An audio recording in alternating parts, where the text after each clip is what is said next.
Praise the Lord. இன்றைய தியானம் சங்கீதம் 19 1 முதல் 14 வரை.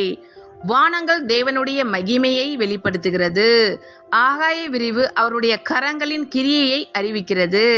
பகலுக்கு பகல் வார்த்தைகளை பொழிகிறது. இரவுக்கு இரவு அறிவை தெரிவிக்கிறது. அவைகளுக்கு பேச்சும் இல்லை, வார்த்தையும் இல்லை. அவைகளின் சத்தம் கேட்கப்படுவதும் இல்லை. ஆகிலும் அவைகளின் சத்தம் பூமி எங்கும், அவைகளின் வசனங்கள் பூச்சக்கரத்து கடைசி வரைக்கும் செல்லுகிறது. அவைகளில் சூரியனுக்கு ஒரு கூடாரத்தை ஸ்தாபித்தார்.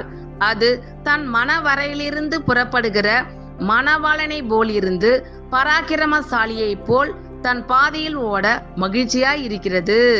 அது வானங்களின் ஒரு முனையிலிருந்து புறப்பட்டு அவைகளின் மறுமுனை வரைக்கும் சுற்றி ஓடுகிறது.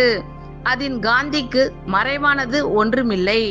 கர்த்தருடைய வேதம் குறைவற்றதும் ஆத்துமாவை உயிர்ப்பிக்கிறதுமாய் இருக்கிறது. கர்த்தருடைய சாட்சி சத்தியமும் பேதையை ஞானியாக்குகிறதுமாய் இருக்கிறது.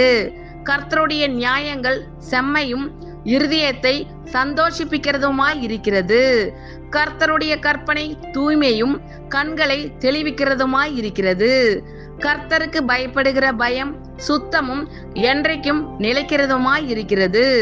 கர்த்தருடைய நியாயங்கள் உண்மையும் அவைகள் அனைத்தும் நீதியுமாய் இருக்கிறது. அவைகள் பொன்னிலும் மிகுந்த பசும் பொன்னிலும் விரும்பப்படத்தக்கதும் தேனிலும் தேன் கூட்டிலிருந்து ஒழுகும் தெளி தேனிலும் மதுரமுள்ளதுமாய் இருக்கிறது. அன்றியும் அவைகளால் உமது அடியேன் எச்சரிக்கப்படுகிறேன். அவைகளை கை கொள்ளுகிறதினால் மிகுந்த பலன் உண்டு. தன் பிழைகளை உணருகிறவன் யார்? மறைவான குற்றங்களுக்கு என்னை நீங்களாக்கும். துணிகரமான பாவங்களுக்கு உமது அடியேனை விலக்கி காரும். அவைகள் என்னை ஆண்டு கொள்ள ஒட்டாதிரும். அப்பொழுது நான் உத்தமனாகி பெரும் பாதகத்துக்கு நீங்களாயிருப்பேன்.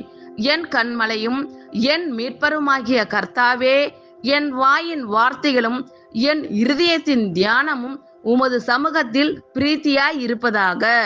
ஆமேன். கர்த்தர் உங்கள் அனைவரையும் ஆசீர்வதிப்பாராக. God bless you all.